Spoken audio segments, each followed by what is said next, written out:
Ramadi, that scar, is it you? What are you talking about? I'm just an ordinary person.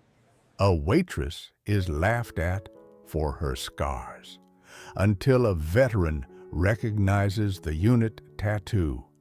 The morning sun cast long shadows across the cracked asphalt parking lot of Mel's Roadside Diner, a weathered establishment that had served travelers along Highway 87 in West Texas for over 30 years.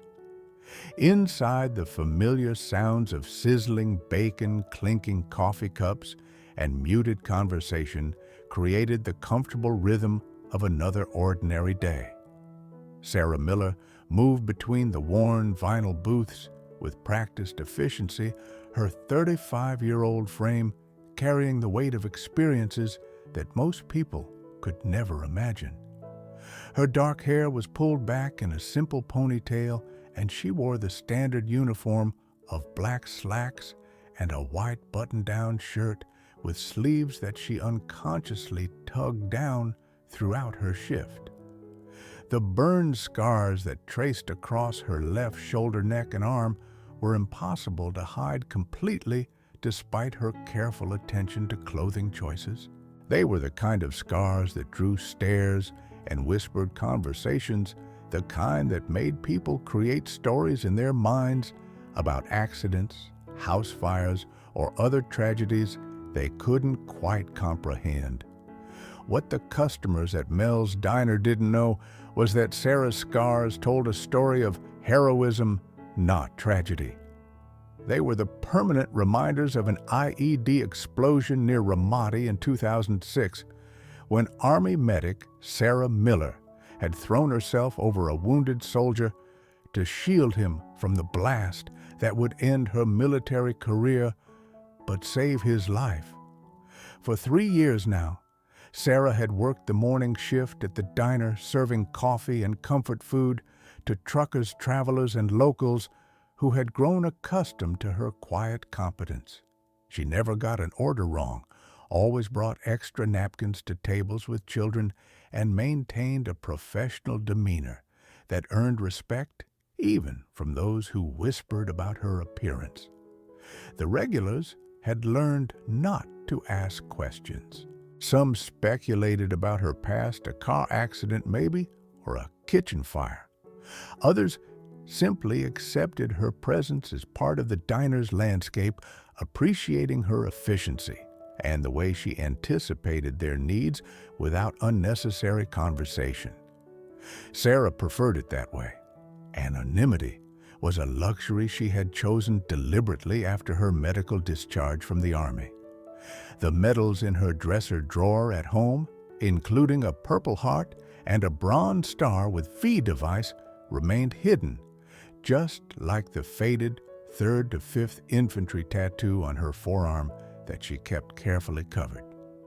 In this small corner of Texas, she was just Sarah the waitress, not Sergeant Sarah Miller, combat medic, who had saved 17 lives during 2 tours in Iraq before her own service came to an abrupt and painful end. The morning rush had settled into its familiar rhythm when the group of out-of-town contractors arrived, their loud voices and crude humor immediately disrupting the diner's peaceful atmosphere. They were working on a pipeline project outside town and had made Mel's their regular breakfast stop, much to Sarah's dismay. "Hey, Scarface," called out Chad, the apparent leader of the group, as Sarah approached their table with coffee. "Try not to spill any on us. We don't want to end up looking like you." His companions laughed at the cruel joke, their eyes following Sarah's movements as she poured coffee with steady hands, her face showing no reaction to their taunts. She had learned long ago that responding only encouraged them, and that dignity was sometimes the only armor available against such cruelty. "What happened to you anyway?" asked another contractor, his voice loud enough to carry across the diner. "House fire, car wreck, or did someone do that to you on purpose?" Sarah continued her work silently, refilling their cups and taking their orders with professional efficiency. Her military training had taught her to function under pressure, to maintain composure even when under attack. These men were not enemy combatants. They were just cruel civilians who had never learned respect. At a corner booth, an elderly couple exchanged uncomfortable glances but said nothing. At the counter, a trucker focused intently on his newspaper, avoiding eye contact. The other customers had grown accustomed to these morning performances, most choosing to ignore the harassment rather than intervene. "I bet she can't even smile with all that scar tissue." Chad continued, emboldened by the lack of response from both Sarah and the other patrons. "Must be why she works in a dump like this. Who else would hire someone who looks like that?" Sarah's hand tightened almost imperceptibly on her coffee pot, but her expression remained neutral. She thought about the soldiers she had treated in field hospitals, young men and women who had suffered far worse injuries than hers, who had faced their pain with courage and determination. Their memory gave her strength to endure these petty cruelties. It was then that the diner's front door opened with the soft chime of its bell, and a man in his early 40s entered. He wore faded jeans work boots and a weathered Marine Corps cap that had seen better days. His bearing was unmistakably military, straight posture, alert eyes that automatically scanned the room, and the careful, measured movements of someone who had learned to assess threats and opportunities in an instant.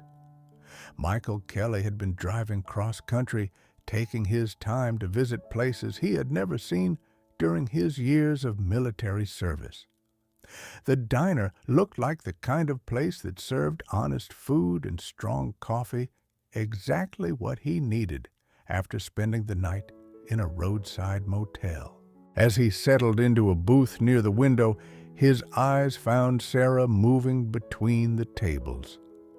Something about her bearing caught his attention, the way she carried herself with quiet dignity, despite the obvious harassment she was receiving from the contractors.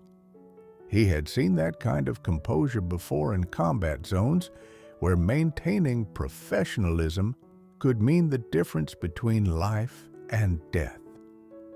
When Sarah approached his table, her sleeve rolled up slightly as she reached for his coffee cup, revealing just a glimpse of scarred skin and something else, the faded edge of what looked like a military tattoo. "Coffee?" Sarah asked quietly, her voice carrying the neutral tone she used with all customers. "Please," Michael replied, studying her face with the intensity of someone trying to place a half-remembered memory. "And thank you."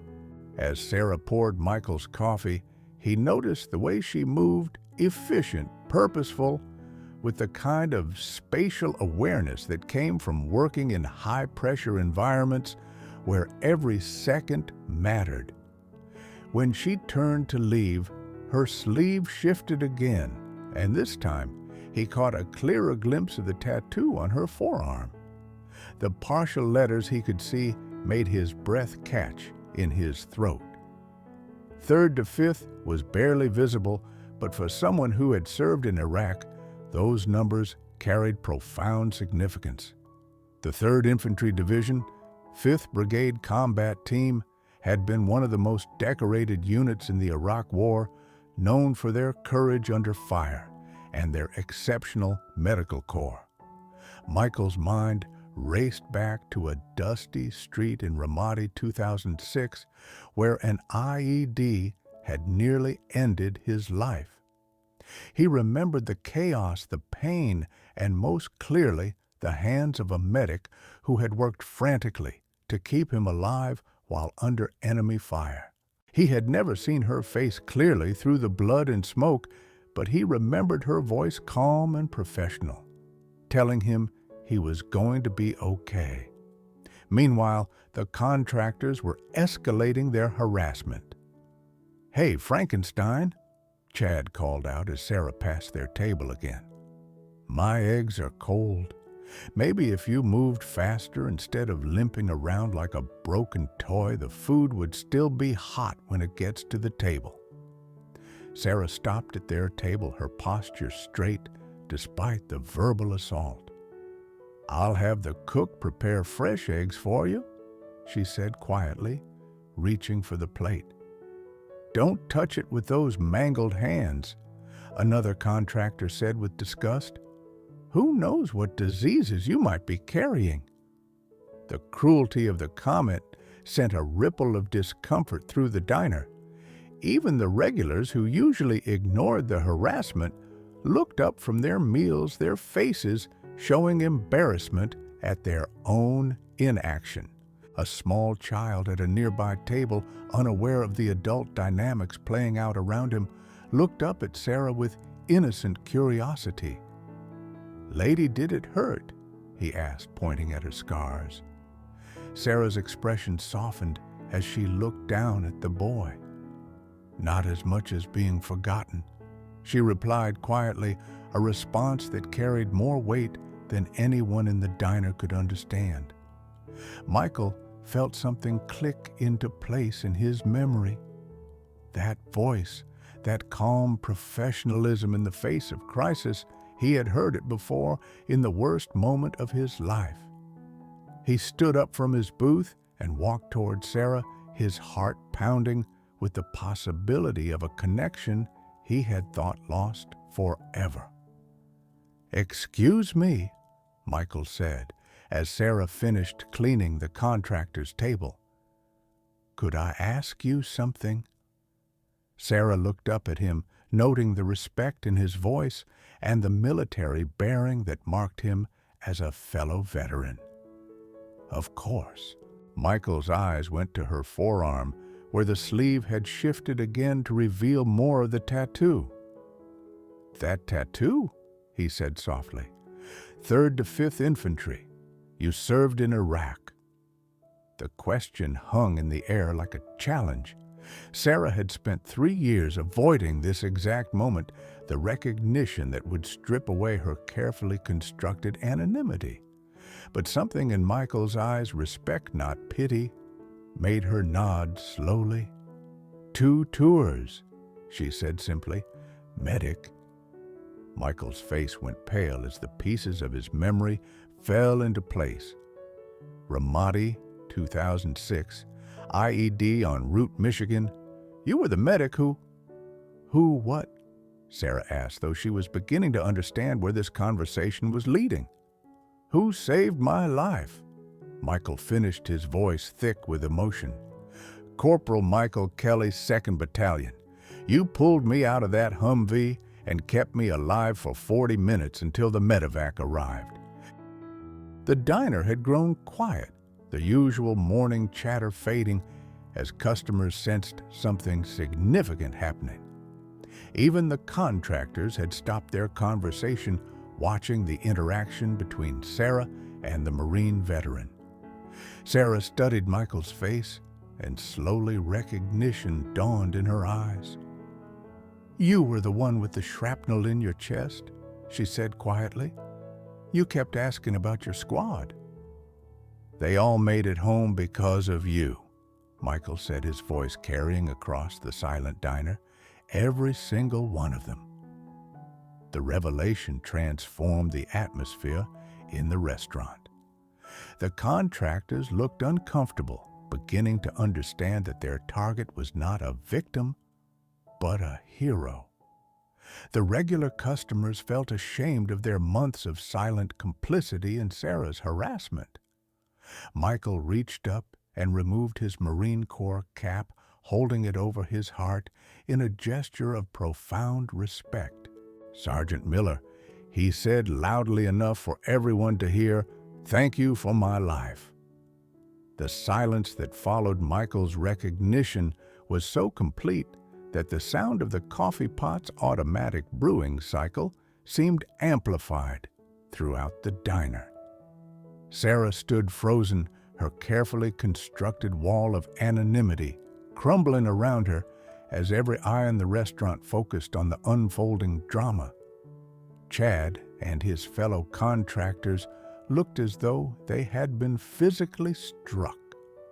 The realization that they had been tormenting a decorated combat veteran who had saved lives in Iraq created a crisis of conscience that was written plainly across their faces.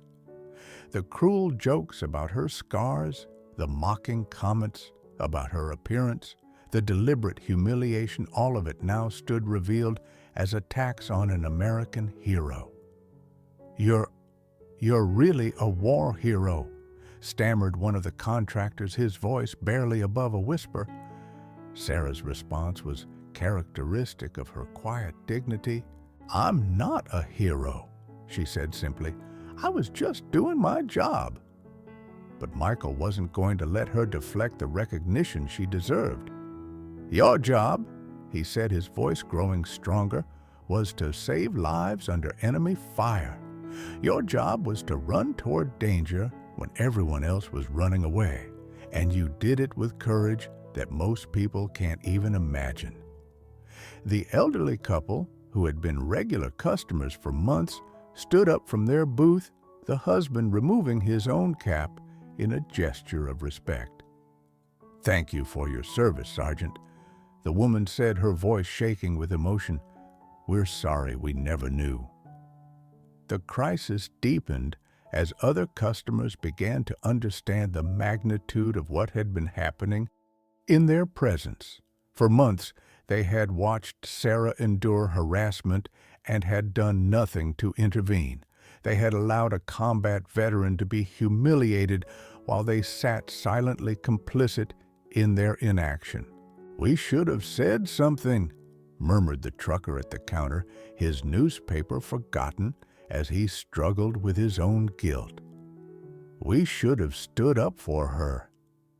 Bob Johnson, the diner's manager, emerged from the kitchen where he had been listening to the conversation. His face was red with a mixture of embarrassment and embarrassment at his own failure to protect his employee and anger at the customers who had made her life miserable. "Ma'am," Bob said to Sarah, his voice formal with newfound respect, "I want you to take the rest of your shift off with pay, and I want you to know that anyone who disrespects you in my establishment will be asked to leave immediately." The contractors were now facing a crisis of their own. Their behavior, which had seemed like harmless fun just minutes before, was now exposed as cruel harassment of a disabled veteran. The shame was overwhelming, and they began to understand that their actions had consequences beyond their immediate entertainment. "We didn't know," Chad said desperately, his earlier bravado completely gone. "If we had known you were a veteran." "Would it have mattered?" Sarah asked quietly, her question cutting through their excuses like a blade. "Should it take a uniform to earn basic human decency?" The challenge in her words forced everyone in the diner to confront their own prejudices and assumptions. How many other veterans were living among them unrecognized and unappreciated? How many other people were being judged by their appearance rather than their character? Michael stepped closer to Sarah, his presence offering support in this moment of unwanted exposure. "You don't owe anyone an explanation," he told her. "You've already given more than enough." But Sarah was facing her own internal crisis. For 3 years, she had hidden her service, avoiding the questions and the pity that came with recognition. She had chosen anonymity as a form of protection, but now that protection was gone. The scars that had been sources of shame were being revealed as badges of honor, and she wasn't sure how to handle the transformation. "I just wanted to be left alone," Sarah said, her voice barely audible. "I just wanted to do my job and not have to explain myself to anyone." And you shouldn't have to, Michael replied firmly. But now that the truth is out, maybe things can be different. Maybe you can finally get the respect you've always deserved. The crisis had exposed not just Sarah's hidden identity, but the failure of an entire community to recognize and protect one of their own. The question now was whether this moment of recognition could transform years of indifference into something better. The transformation in the diner's atmosphere was immediate and profound. Word of Sarah's identity spread quickly through the small restaurant as customers whispered among themselves, sharing the revelation that their quiet waitress was a decorated combat veteran who had saved lives in Iraq. Michael remained standing beside Sarah, his presence serving as both protection and validation. He could see the internal struggle playing out across her face, the conflict between her desire for privacy and the recognition that her secret was now irreversibly exposed. "Sergeant Miller," Michael said gently, "I know this isn't what you wanted, but maybe it's what needed to happen." Sarah looked around the diner, taking in the faces of customers who had watched her work for 3 years without truly seeing her. The elderly couple who had thanked her for her service, the trucker who was now looking at her with obvious respect, even Bob Johnson, who was treating her with a deference she had never experienced in civilian life.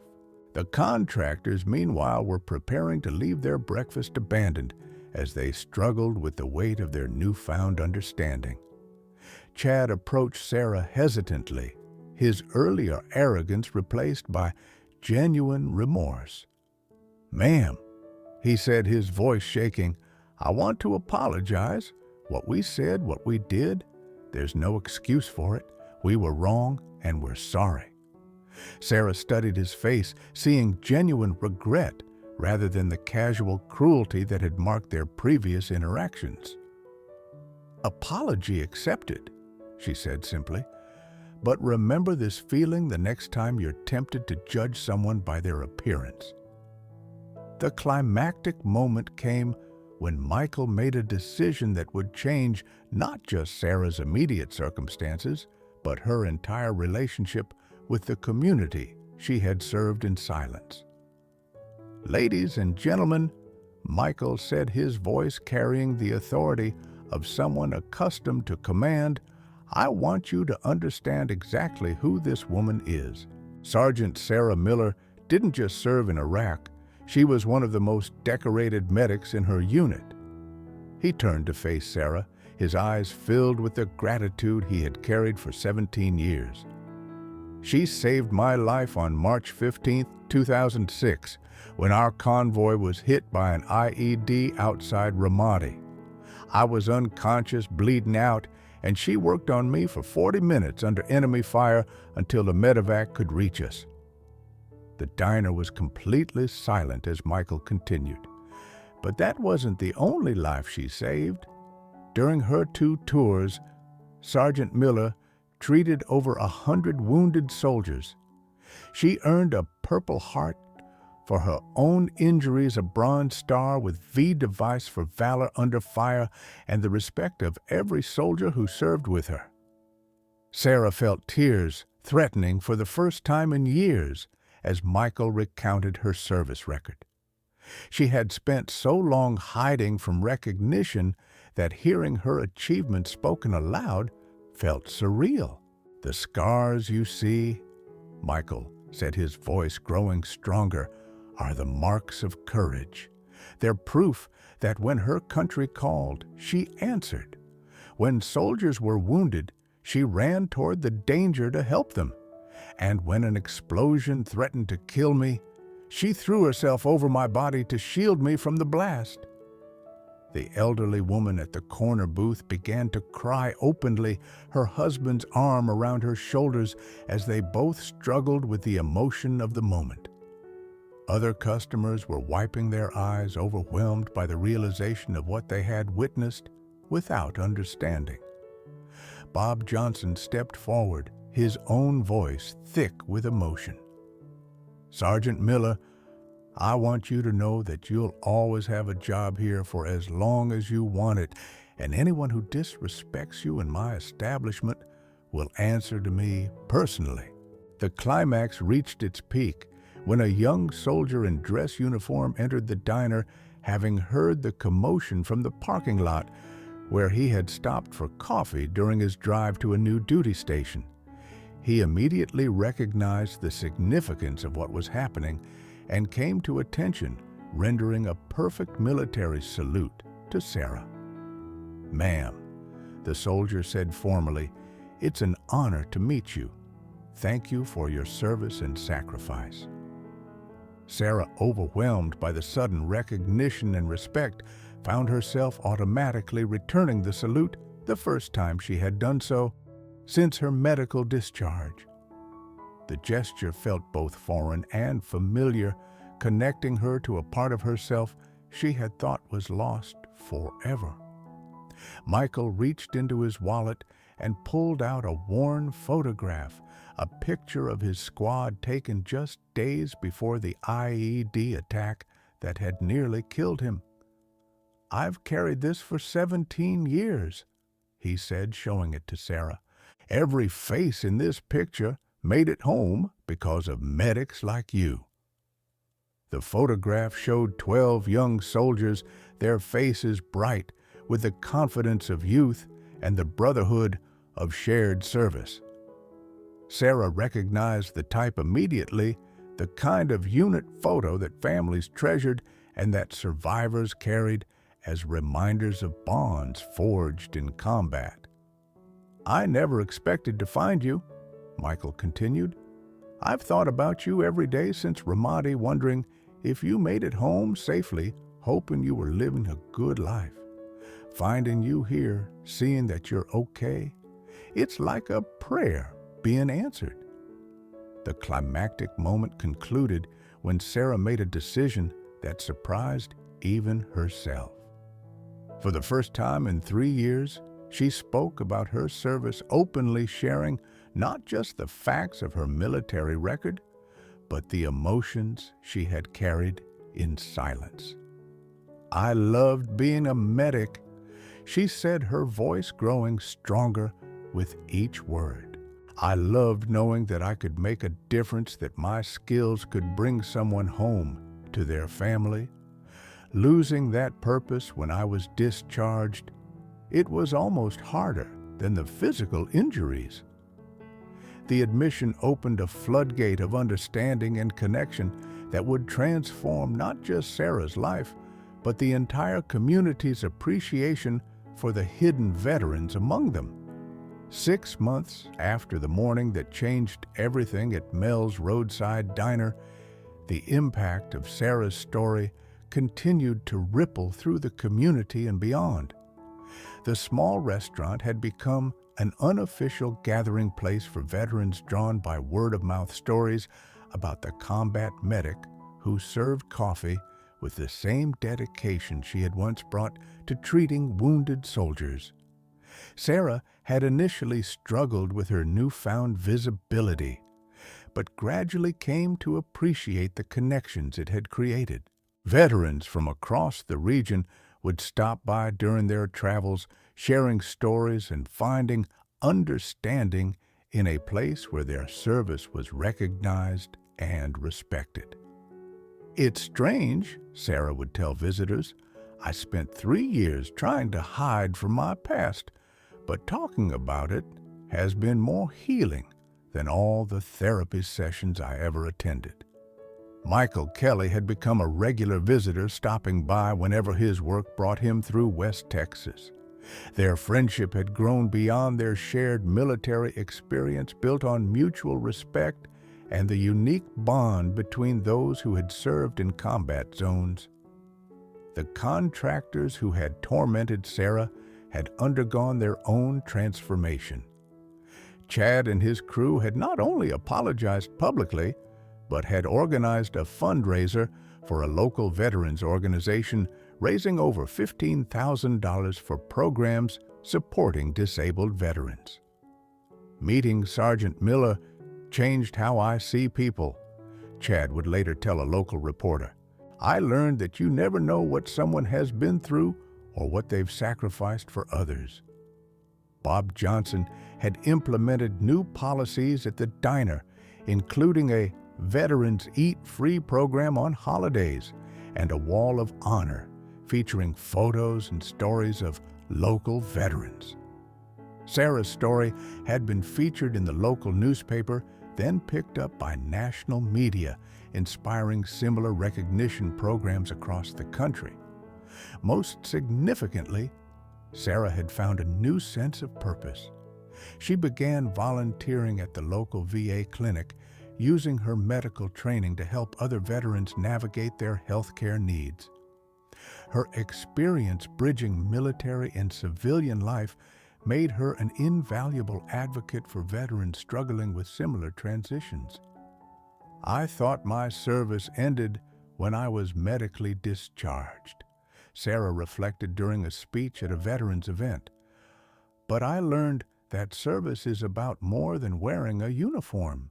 It's about using your skills and experience to help others wherever you are. The waitress who had been laughed at for her scars had become a symbol of hidden heroism, reminding communities across America to look beyond appearances and recognize the veterans who walk quietly among them, carrying their service with dignity and grace. This story demonstrates how recognition and respect can transform not only individual lives, but entire communities, revealing the hidden heroes who serve in silence until someone takes the time to truly see them.